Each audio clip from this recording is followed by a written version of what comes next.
Ciao, selamat berjumpa dengan Lausa Berli. Kali ini kita akan membahas tema 12, unit 1. Reaksi redoks di rumahku. Apa itu reaksi redoks? Reaksi redoks terdiri dari reaksi reduksi dan reaksi oksidasi. Reaksi reduksi adalah peristiwa pelepasan atau menghasilkan oksigen dari suatu zat. Sedangkan reaksi oksidasi adalah peristiwa beraksinya suatu zat dengan oksigen. Reaksi reduksi adalah reaksi yang berkaitan dengan penerimaan elektron oleh suatu atom. Contohnya, gas klorin atau Cl yang menerima elektron atau mengalami reaksi reduksi sehingga menyebabkan zat lain teroksidasi. Gas klorin tersebut disebut oksidator. Reaksi reduksi mengalami penurunan atau pengurangan bilangan oksidasi. Selanjutnya, reaksi oksidasi adalah reaksi yang terkait dengan pelepasan elektron oleh suatu atom. Contohnya, logam natrium Na yang melepaskan elektron atau mengalami reaksi oksidasi sehingga menyebabkan zat lain terreduksi. Logam natrium tersebut disebut reduktor. Reaksi oksidasi mengalami kenaikan atau penambahan bilangan oksidasi. Ada 3 konsep dasar dalam reaksi redoks. Yang pertama, pengikatan dan pelepasan oksigen. Yang kedua, pengikatan dan pelepasan elektron. Dan ketiga, perubahan bilangan oksidasi. Dalam konsep dasar redoks yang pertama, yaitu pengikatan dan pelepasan oksigen, dapat kita ambil contoh pada tabung gas LPG. Kita tentu sudah biasa melihat tabung gas LPG di dapur. Dalam tabung LPG terkandung campuran gas propana C3H8 dan butana C4H10. Jika gas dalam tabung dialirkan melalui selang ke kompor gas, maka terjadi nyala api warna biru pada kompor karena gas propana dan butana mudah terbakar atau mudah bereaksi dengan gas oksigen. Peristiwa terbakar atau bereaksinya gas propana dan butana dengan gas oksigen disebut reaksi oksidasi. Jika terbakar sempurna, reaksi pembakaran propana dan butana dengan oksigen dapat ditulis sebagai berikut. Propana plus oksigen bereaksi menjadi karbon dioksida plus uap air plus energi. Dan butana plus oksigen bereaksi menjadi karbon dioksida plus uap air plus panas. Sehingga dihasilkan energi berupa panas yang digunakan untuk memasak makanan. Kemudian, reaksi pengikatan oksigen juga terjadi pada proses perkaratan besi. Logam besi yang berikatan dengan gas oksigen akan membentuk karat besi, Fe2O3. Persamaan kimia reaksi perkaratan besi adalah sebagai berikut. Fe2 atau besi plus O2 atau oksigen bereaksi menjadi Fe2O3 atau karat besi. Sebaliknya, perhatikan proses fotosintesis pada daun tumbuhan berikut. Pada proses fotosintesis, dengan bantuan sinar matahari, terjadi reaksi pelepasan oksigen. Reaksinya adalah sebagai berikut. Karbon dioksida plus air dibantu cahaya matahari dalam klorofil bereaksi menghasilkan glukosa plus oksigen.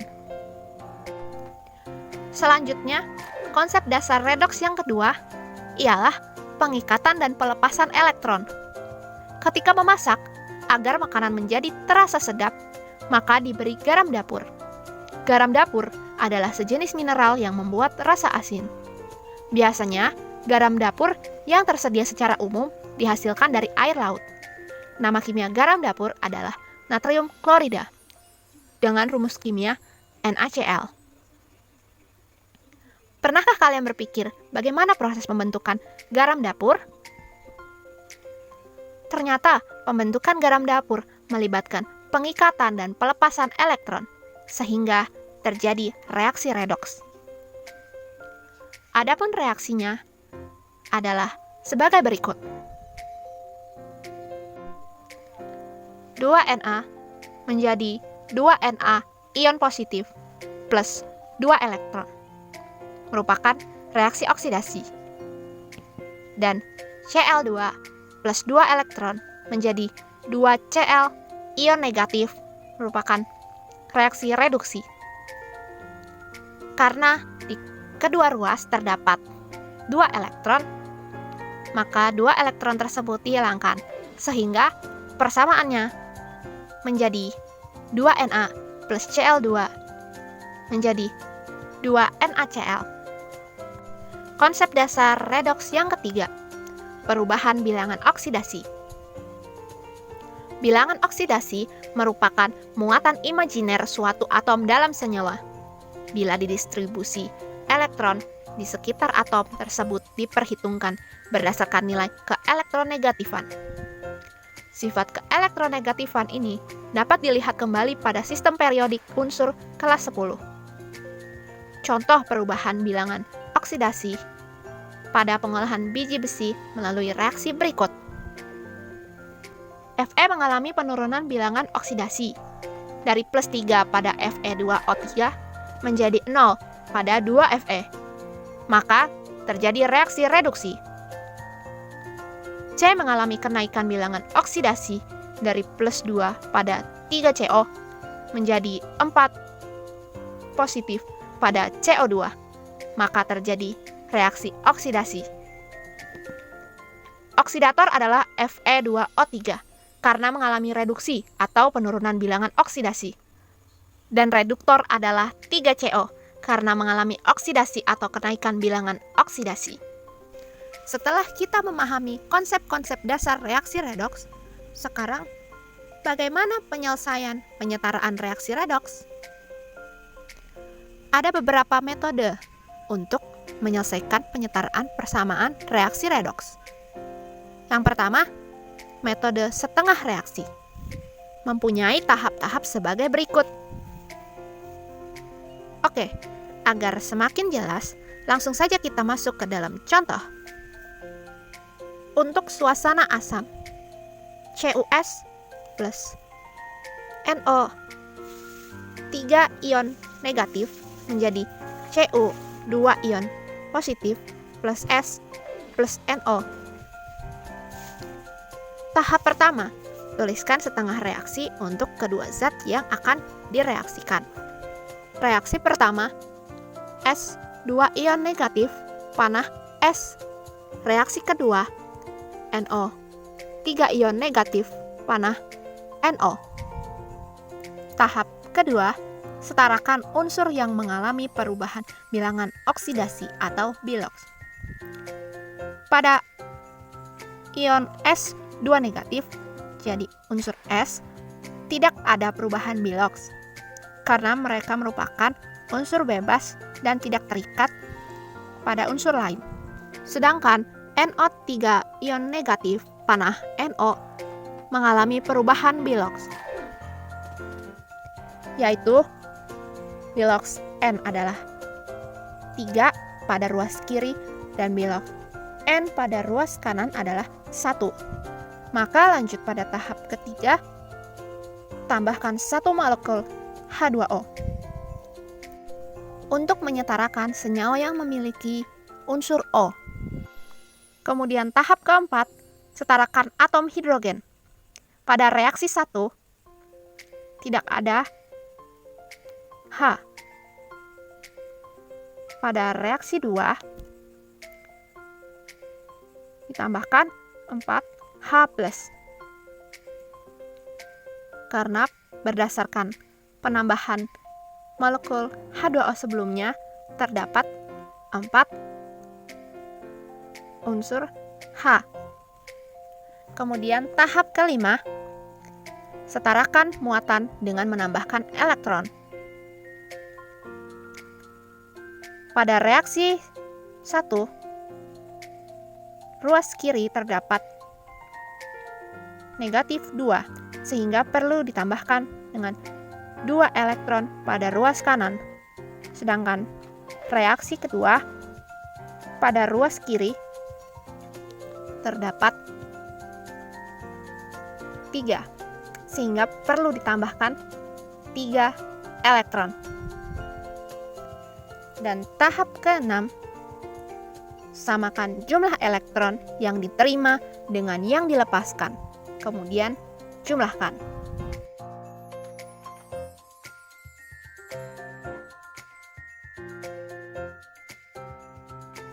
Reaksi pertama, S2 ion negatif panah S plus 2 elektron. Reaksi kedua, NO3 ion negatif plus 4H ion positif plus 3 elektron panah NO plus 2H2O.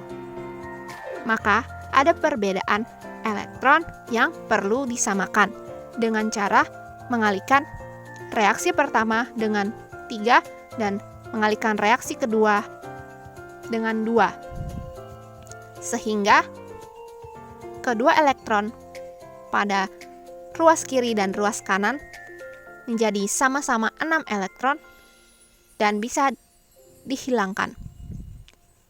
Dan akhirnya menghasilkan hasil akhir 3S2 ion negatif plus 2NO3 negatif plus 8H positif panah 3S plus 2NO plus 4H2O. Selanjutnya, untuk suasana basah, Zn plus NO3 negatif panah ZnO2 negatif plus NH3. Tahap pertama, tuliskan setengah reaksi untuk kedua zat yang akan direaksikan. Reaksi pertama, Zn panah ZnO2 ion 2 negatif. Reaksi kedua, NO3 negatif panah NH3. Tahap kedua, setarakan unsur yang mengalami perubahan Bilox. Pada reaksi pertama, memiliki Bilox yang sama, sehingga tidak perlu disetarakan. Begitu pula pada reaksi kedua. Selanjutnya, tahap ketiga, tambahkan 1 molekul H2O. Karena pada reaksi 1 terdapat 2 atom O pada ruas kanan, maka pada ruas kiri ditambahkan 2 molekul H2O. Kemudian, pada reaksi 2, pada ruas kiri terdapat 3 atom O, sehingga perlu ditambahkan 3 H2O pada ruas kanan. Tahap selanjutnya, tahap keempat, setarakan atom hidrogen. Karena terdapat pada suasana basah, maka ditambahkan molekul OH negatif. Tahap kelima, setarakan muatan dengan menambahkan elektron. Pada reaksi 1 ditambahkan 2 elektron agar elektron menjadi setara, dan pada reaksi 2 ditambahkan 8 elektron agar reaksi menjadi setara. Dan tahap terakhir, samakan jumlah elektron yang diterima dengan yang dilepaskan, kemudian jumlahkan. Pada reaksi 1, Zn plus 4OH- panah ZnO2 plus 2H2O plus 2 positif. Reaksi 2, NO3 negatif plus 6H2O plus 8 elektron panah NH3 plus 9OH negatif. Maka untuk menyetarakan elektron pada reaksi pertama dikalikan dengan 4 dan reaksi kedua dikalikan 1, sehingga jumlah elektron pada kedua reaksi menjadi 8 elektron dan dapat dihilangkan, sehingga persamaannya menjadi 4Zn plus 7OH- plus NO3- panah 4Zn O2 2 ion negatif plus NH3 plus 2H2O. Metode kedua dengan cara perubahan bilangan oksidasi. Prinsip penyetaraan reaksi redoks dengan perubahan bilangan oksidasi atau Bilox adalah dengan cara melihat perubahan dan menyamakan bilangan oksidasi. Suasana reaksi pada cara ini tidak begitu mempengaruhi. sehingga dapat digunakan untuk menghitung reaksi yang belum diketahui suasananya. Berikut langkah-langkah penyetaraannya. Oke, langsung saja kita menuju contoh. Contoh pertama memiliki suasana asam CuS plus NO3- panah Cu2 plus S plus NO. Tahap pertama, setarakan unsur yang mengalami perubahan bilox. Namun pada soal tersebut sudah setara. Tahap kedua dan tahap ketiga menentukan bilox dan menyamakan jumlah atom. Pada atom N terjadi penurunan 3 bilangan oksidasi sehingga reaksi pada molekul tersebut adalah reduksi. Sedangkan pada unsur S memiliki kenaikan 2 bilangan oksidasi sehingga terjadi reaksi oksidasi. Kemudian kita menyamakan perubahannya.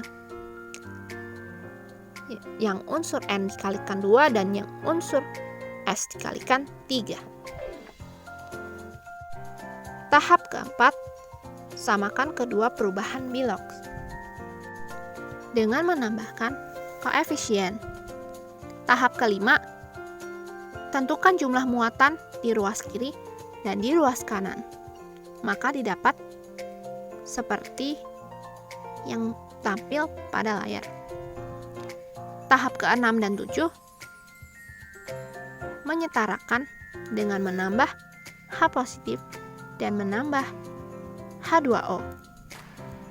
Sehingga kita dapatkan hasil akhir 3 CuS plus 2 NO3- plus 8H panah 3 Cu2 plus 3S plus 2 NO plus 4 H2O. Berikutnya, contoh soal dengan suasana basah. Tahap 1, setarakan unsur yang mengalami perubahan bilox. Zn plus NO3- panah ZnO2 2- plus NH3. Tahap 2 dan tahap 3. Tentukan bilox dan samakan jumlah atom, di mana bilox N turun 8 sehingga terjadi reaksi reduksi. Sedangkan bilox Zn terjadi kenaikan 2 bilox sehingga terjadi reaksi oksidasi. Agar menyamakan jumlah atom, maka perbedaan pada kedua bilox tersebut harus disamakan dengan cara dikalikan. 8 dikali 1 dan 2 dikali 4. Dan perkalian tersebut digunakan menjadi koefisien pada masing-masing unsur. Tahap keempat, samakan kedua perubahan bilox. Tahap kelima, tentukan jumlah muatan di ruas kiri dan di ruas kanan. 4Zn plus NO3- panah 4Zn O2 2- plus NH3. Pada ruas kiri terdapat muatan negatif 1 dan pada ruas kanan terdapat negatif 8. Kemudian tahap ke-6 menyamakan dengan menambah OH. Dan tahap 7 menyamakan dengan menambahkan H2O. Maka didapatkan hasil akhir 4Zn plus NO3- plus 7OH- menjadi 4ZnO2 2- plus NH3 plus 2H2O. Selanjutnya kita akan membahas potensial standar reduksi. Ingatkah kalian tentang elektroda? Elektroda terdiri atas 2 bagian, yaitu anode dan katode. Anode merupakan setengah reaksi oksidasi. Katode merupakan setengah reaksi reduksi. Peristiwa reduksi terlepasnya elektron dan meninggalkan sel melalui anode. Demikian halnya peristiwa yang terjadi di katode adalah elektron diambil oleh senyawa tereduksi atau zat pengoksidasi dan masuk sel melalui katode. Sebagai contoh, H2 panah 2H+, plus 2 elektron. Pada bagian kiri, oksidasi ada di anode. Dan Cu2+ plus 2 elektron, panah Cu pada bagian kanan adalah reduksi ada di katode. Terbentuk muatan relatif pada kedua elektroda, di mana anode bermuatan negatif dan katode bermuatan positif. Setiap setengah reaksi ketika melepas dan menerima elektron, maka dapat diukur beda potensial dalam wadah elektroda. Elektroda hidrogen standar ditempatkan di sebelah kiri dan elektroda tembaga di sebelah kanan sel elektrokimia. Penulisan notasi sel sistem sel elektrokimia adalah sebagai berikut. Dan persamaan setengah selnya adalah begitupun kombinasi dua persamaan tersebut menjadi reaksi total sebagai berikut. Besarnya electromotive force EMF sel dituliskan sebagai berikut. Dan berikut adalah tabel nilai potensial standar reduksi. Kesimpulan dari potensial standar reduksi adalah jika potensial elektroda berharga positif, artinya elektroda tersebut lebih mudah mengalami reduksi daripada H positif, dan jika potensial elektroda berharga negatif, artinya elektroda tersebut lebih sulit untuk mengalami reduksi dibandingkan dengan H positif. Sampai di sini pembahasan unit 1 reaksi reduksi dan oksidasi. Ingatlah bahwa belajar tidak hanya dari satu sumber saja, tetapi belajarlah juga dari sumber belajar lainnya. Tetap semangat belajar dan mengerjakan tugas. Xie xie, 再见。